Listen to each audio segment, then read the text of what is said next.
This is WTW team. This is Kexin. Our project name is AppZone. For Milestone 5 data warehousing, our hypothesis is weather has an effect on purchase of apps in travel and local category.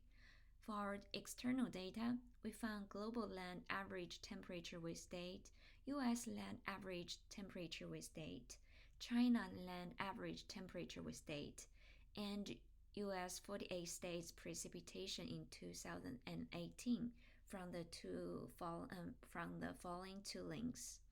And for ETL workflows, um, um, first one we have the question: what is the purchase trend of apps in travel and local category in each month?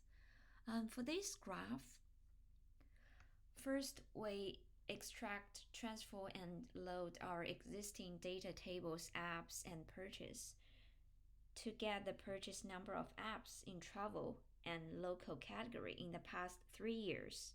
And in total, we have two phases. At phase 0, we use database rater to read apps and purchase table data from MySQL, and we use filter to filter apps in travel and local category. And then we use external hash join to inner join two tables. And at last, we just use database writer to write joined result to app travel purchase table. And at phase 1, we use database rater to read data in app travel purchase table, and then use external sort to sort date.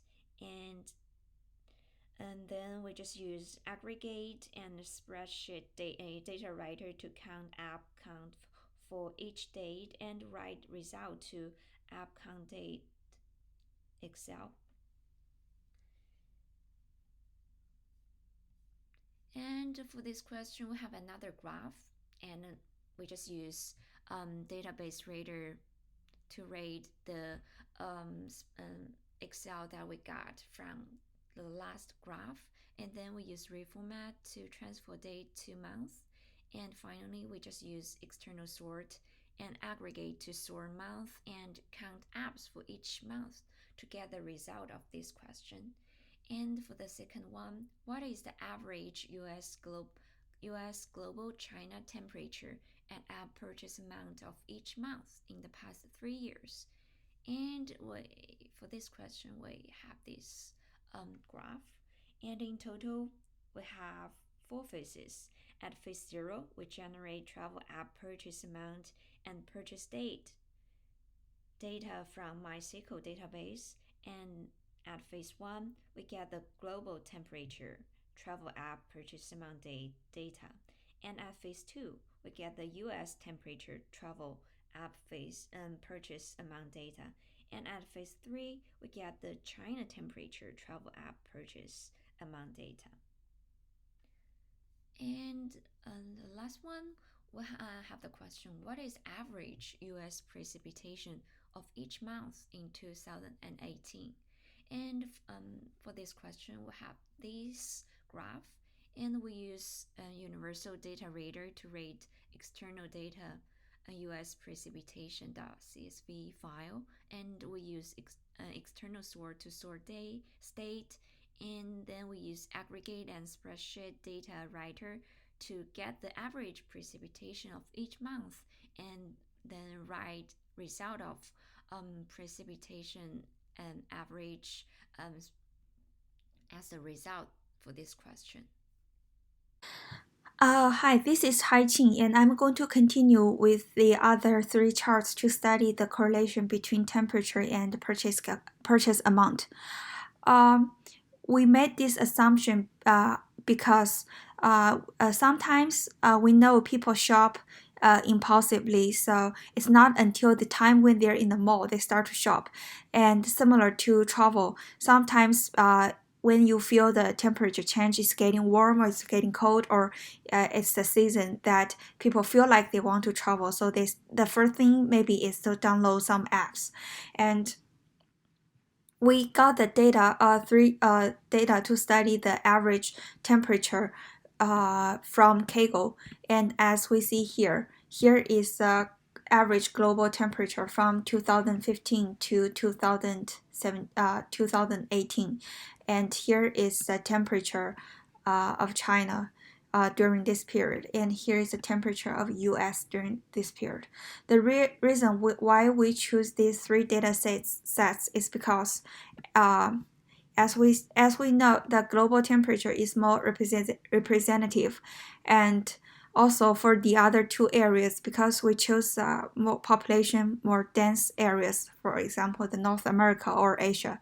So for the first example, as we see here, it's kind of very irregular. We do see some correlation between these short periods, but it's hard to make that conclusion that a purchase amount is definitely affected by the average temperature. And also, in the example of the US temperature and the purchase amount, we see stronger correlation between these short periods, and also the Chinese temperature with the purchase amount. In these short periods, we do see some strong correlation, but because for other time it's so irregular, so it's so hard to make that conclusion that the purchase amount is strongly correlated with the average temperature change. Maybe we need more data or to observe a longer time to make this call. Yeah. This is Yun, and I will continue to introduce our last two charts. The fourth one is to show the effect of US precipitation on the purchase of apps in travel category. So we have the 2018 US precipitation data of 48 US land states from the National Center for Environmental Information. So we ETL the data and get the average precipitation of each month. So in chart 4, the x-axis is the month, and from January to December, and the red square is the precipitation, the mean precipitation data for U.S.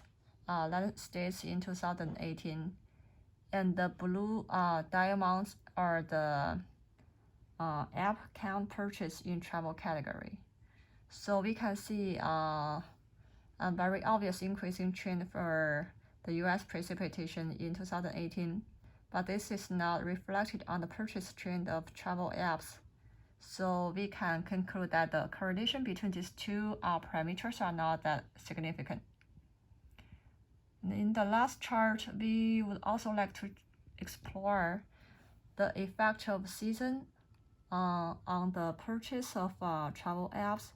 So we sum the purchase count based on seasons and find that the purchase of travel apps in different seasons vary not that significantly, but we still can see the increase of purchase count from spring to summer, and also maybe the summer and the winter two seasons are two favorite seasons for people to download the travel apps. And this is the end of our